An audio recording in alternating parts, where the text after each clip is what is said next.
I don't speak for the council.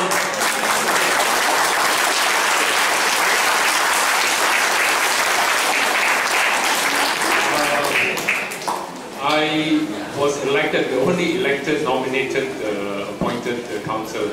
I was elected by the NGOs in Penang to represent them in the council. Okay? And I've been there for about 15 months. And it's a very, very difficult experience. Trying to get the councillors as well as the MPPP staff to think of Penang in a broader vision. They talk about development, okay, but I don't think what is happening in Penang is called development. Actually, a lot of it is destruction, you know, or mutilation. Okay. I have spoken about all this. You can see my blog site. You just have to Google my name, Lim Mah Hui. I have spoken about it in the press and all that. And this, however, is quite shocking, frankly. Even I sit in the council and I'm in the planning committee, and I think with Saint Yet, right, who is a resident here as also as council member. I did not know anything about this project. Not that most of, practically all the approvals are done by what they call the one-stop committee, which consists of 4 councillors only, and then the rest are the directors of the MPPP. Okay, so we are not privy to many of these things. But this is indeed very, very shocking.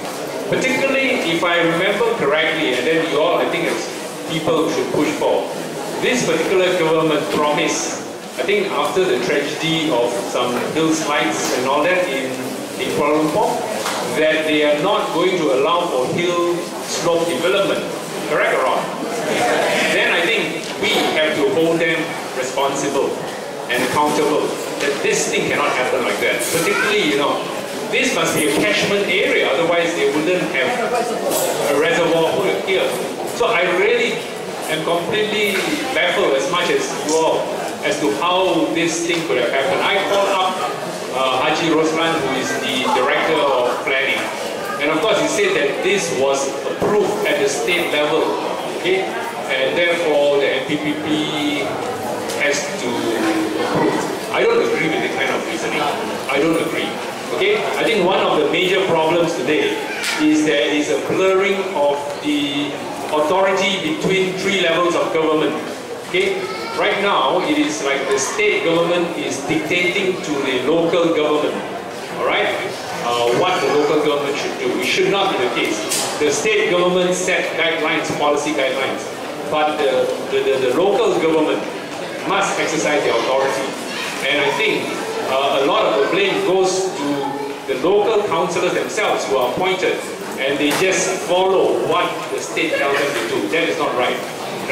I think definitely the only way, to stop this kind of senseless trend is for the people to speak out.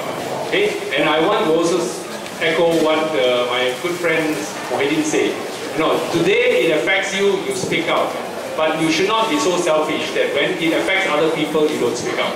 Okay, and this is a major problem with the Penang line.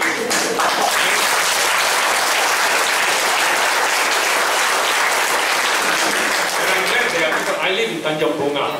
Okay, I drove all the way 45 minutes to come here to support you all.